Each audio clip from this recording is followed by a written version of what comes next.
सो दोस्तों welcome to money stocks. तो इस वीडियो के अंदर हम लोग बात करने वाले हैं मल्टीपल स्टॉक्स के बारे में। तो चलिए सबसे पहले हम लोग डिस्कस करेंगे एचडीएफसी बैंक के बारे में। तो जहां अगर आप एचडीएफसी बैंक का ड्यूरिंग द मार्केट परफॉर्मेंस देखोगे तो ऑलमोस्ट हमें 8% से भी ज़्यादा की गिरावट हमें एचडीएफसी बैंक के अंदर नजर आ रही है। कहीं ना कहीं अभी दोस्तों मार्केट क्लोज होने के लिए 40 मिनट बचा हुआ है। तो जो प्राइस आपको एचडीएफसी बैंक का नजर आया है ना, वो अप्स एंड डाउन्स आपको नजर आ सकता है। तो एचडीएफसी बैंक की अगर बात की जाए तो आज के दिन ऐसा हुआ क्या जिस वजह से ऑलमोस्ट हमें 8% से ज़्यादा गिरावट हमें एचडीएफसी बैंक के अंदर नजर आया है। चलिए एक एक करके अपडेट्स के बारे में हम लोग कवर अप कर लेते हैं। कहीं ना कहीं पिछले एक सालों का अगर आप चार्ट देखोगे, कहीं ना कहीं यही लेवल्स के आसपास जब भी हमें एचडीएफसी बैंक दोस्तों जाता है ना, हमेशा होता क्या है, रेजिस्टेंस लगातार दोस्तों एचडीएफसी बैंक यही लेवल्स के आसपास हमें लेता है। पिछली बार भी यही लेवल से हमें क्या हुआ था, गिरावट हुआ था। और इस बार भी देखोगे तो यही लेवल से हमें गिरावट नजर आई है। तो चलिए एक एक करके अपडेट्स के बारे में कवर अप कर लेते हैं। सबसे पहला गिरावट की जो वजह है ना, ऑलमोस्ट कंपनी का है Q3 का रिजल्ट। तो कहीं ना कहीं एचडीएफसी बैंक का अगर आप Q3 का रिजल्ट देखोगे तो इस रिजल्ट्स के अंदर हमें प्रॉफिट्स के अंदर भी ग्रोथ है, रेवेन्यूज के अंदर भी ग्रोथ है। लेकिन जो कंपनी का जो मार्जिन है, उस मार्जिन के अंदर हमें गिरावट नजर आया है, फॉल नजर आया है। आप देख सकते हो जिसके अंदर HDFC bank stock losses grip as Q3 margin disappoint, यानी कि मार्जिन के अंदर बहुत ज़्यादा डिसअपॉइंट कंपनी के द्वारा हमें किया गया है। इसी की वजह से मार्केट ने क्या किया है दोस्तों, एक नेगेटिव रिएक्शन हमें एचडीएफसी बैंक के अंदर हमें दिया गया है। पिछली बार भी यही हुआ था। एचडीएफसी बैंक ने पिछली बार भी मार्जिन के अंदर हमें प्रॉब्लम नजर आए थे। जिस हिसाब से आज के दिन अगर आप गिरावट देखोगे तो ओवरऑल इंडाइसेस के अंदर निफ्टी के अंदर 2% से भी ज़्यादा की गिरावट नजर आया, as well as bank Nifty के अंदर 4% इंडेक्स के अंदर हमें गिरावट हुआ है। तो आप समझ सकते हो बैंक निफ्टी के अंदर जो गिरावट हुआ है ना इंडेक्स के अंदर 4% के आसपास, उसको कहीं ना कहीं ड्राइव किया गया है एचडीएफसी बैंक के द्वारा।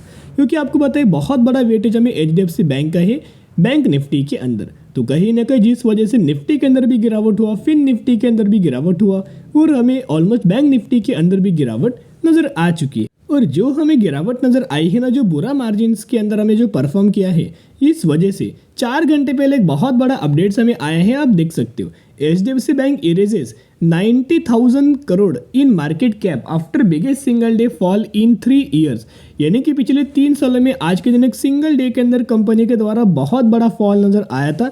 और जिसके अंदर 90,000 करोड़ का मार्केट कैप हमें कम होते हुए नजर आ रहा है। और ये 3 सालों में पहली बार हमें नजर आ रहा है। तो एचडीएफसी बैंक की अगर बात की जाए तो बेसिकली आपको शॉर्ट टर्म के अंदर दोस्तों प्रॉब्लम हमें दिख सकता है। अभी कंपनी गिरावट के अंदर मिल रही है ना, ये निवेश करने का अच्छा मौका है। क्योंकि एचडीएफसी बैंक का मैंने मैक्सिमम का चार्ट ओपन किया है, जब जब भी कंपनी के अंदर गिरावट आती है ना, तभी तभी कंपनी के अंदर बहुत अच्छी खासी रिकवरी आती है। आप देख सकते हो जब जब भी कंपनी के अंदर हमें गिरावट आई, उसके बाद बहुत अच्छा खासा हमें रिकवरी हमें कंपनी के द्वारा दोस्तों किया जा रहा है। यहाँ भी गिरावट हुआ था, कंपनी के द्वारा रिकवरी किया गया।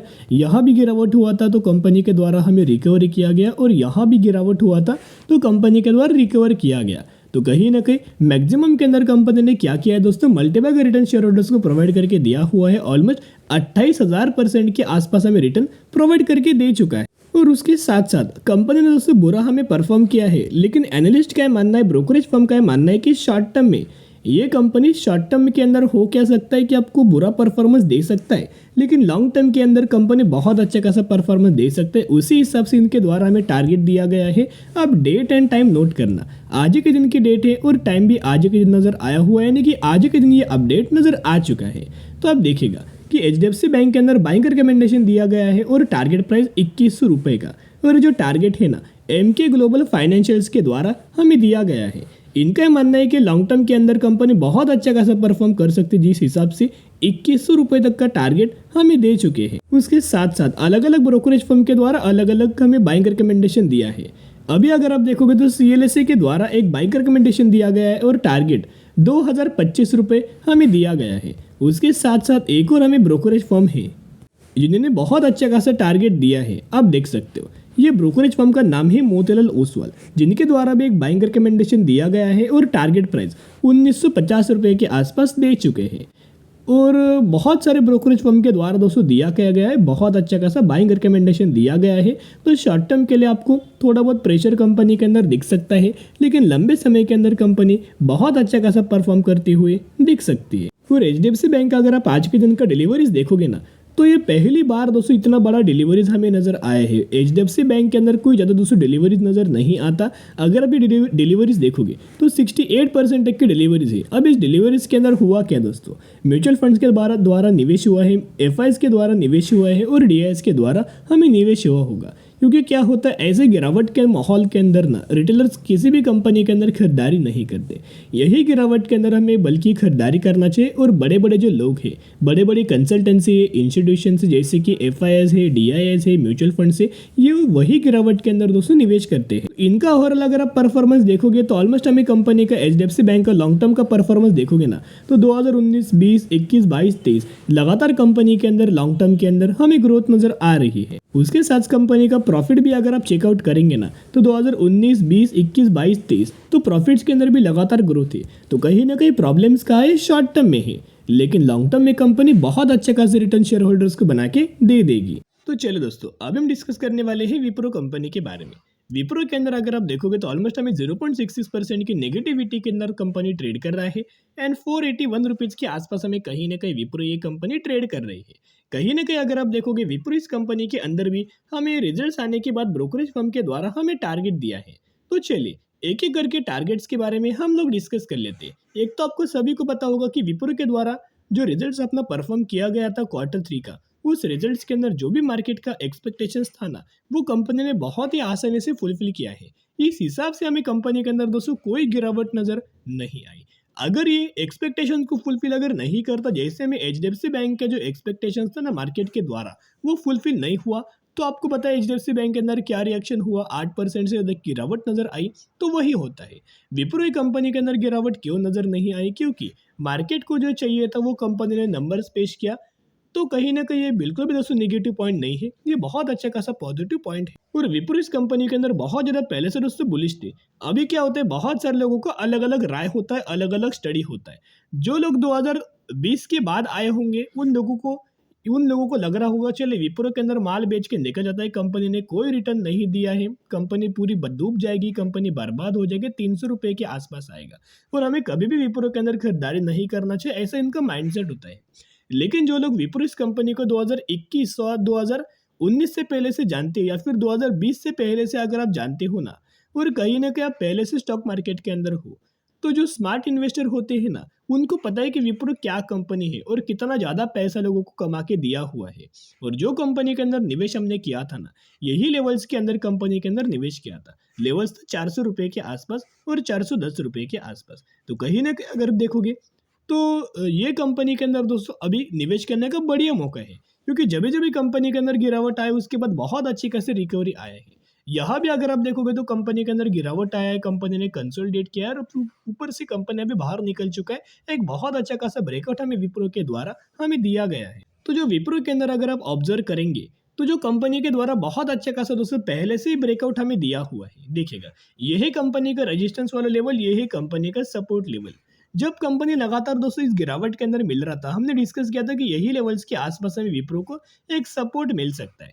कहीं ना कहीं यही लेवल्स के आसपास विप्रो आया, एक डब्ल्यू पैटर्न क्रिएट किया और जैसे ही डब्ल्यू पैटर्न का ब्रेकआउट किया ना, वैसे ही कंपनी के अंदर तेजी आना स्टार्ट हो गई। कंपनी क्या करेगा, एक प्राइस एक्शन क्रिएट करके आने वाले फ्यूचर में तेजी आएगा। सबसे पहले टारगेट आपको 540 रुपये का, फिर उसके बाद 580 रुपये तक का टारगेट बहुत ही आसानी से विप्रो कंपनी आपको हासिल करके दे सकता है। और उसी के हिसाब से ब्रोकरेज फर्म के द्वारा हमें टारगेट दिया गया है। तो मोतीलाल ओसवाल की अगर बात की जाए, इनके द्वारा 520 रुपए तक का टारगेट हमें शॉर्ट टर्म के लिए दिया हुआ है। उसके साथ साथ एक और ब्रोकरेज फर्म का नाम आप देख सकते हो कि जेएम फाइनेंशियल, इनके द्वारा भी एक बाइंग रिकमेंडेशन दिया गया है और टारगेट प्राइस 550 रुपए का दिया गया है।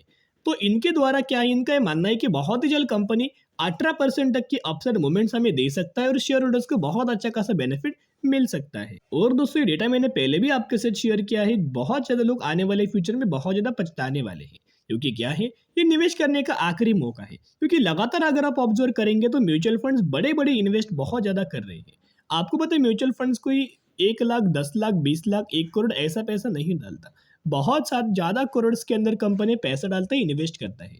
और विप्रो का इन्वेस्ट देखोगे तो लगातार जुलाई, अगस्त, सितंबर, अक्टूबर, नवंबर एंड रिसेंटली दिसंबर महीने के अंदर तो देखोगे तो पहले जितना खरीदारी किया था ना उसका रिकॉर्ड भी कंपनी के द्वारा ब्रेक हमें किया गया है। अभी बहुत ज़्यादा खरीदारी हमें विप्रो इस कंपनी के अंदर म्यूचुअल फंड्स के द्वारा हमें किया गया है। तो आप समझ सकते हो कि इनके द्वारा अगर खरीदारी हुआ है ना तो ये कोई बुरी कंपनी के अंदर निवेश नहीं करते। म्यूचुअल फंड्स अच्छी कंपनी और फंडामेंटली स्ट्रॉन्ग कंपनीज के ही अंदर निवेश करते हो, तो समझ सकते हो विप्रो ही कंपनी ने क्या है ना दोस्तों 2020 में भी जब गिरावट हुआ था मैंने डेटा आपके साथ शेयर किया है, देखिएगा एक और बार मैं आपके साथ शेयर करना चाहूँगा। जब 2020 में गिरावट के अंदर विप्रो कंपनी मिल रहा था, कोविड की वजह से जब गिरावट हुआ था ना, तो उस गिरावट के अंदर जिन लोगों ने निवेश किया उन्हीं लोगों को विप्रो कंपनी ने एक सालों में कितना परसेंट रिटर्न बना के दिया, 250% तक का रिटर्न बना के दे चुका है। फिर आपको बताए 2008 में रिसेशन के द्वारा हमें गिरावट नजर आया था, विप्रो कंपनी 60 से 70% गिर चुका था।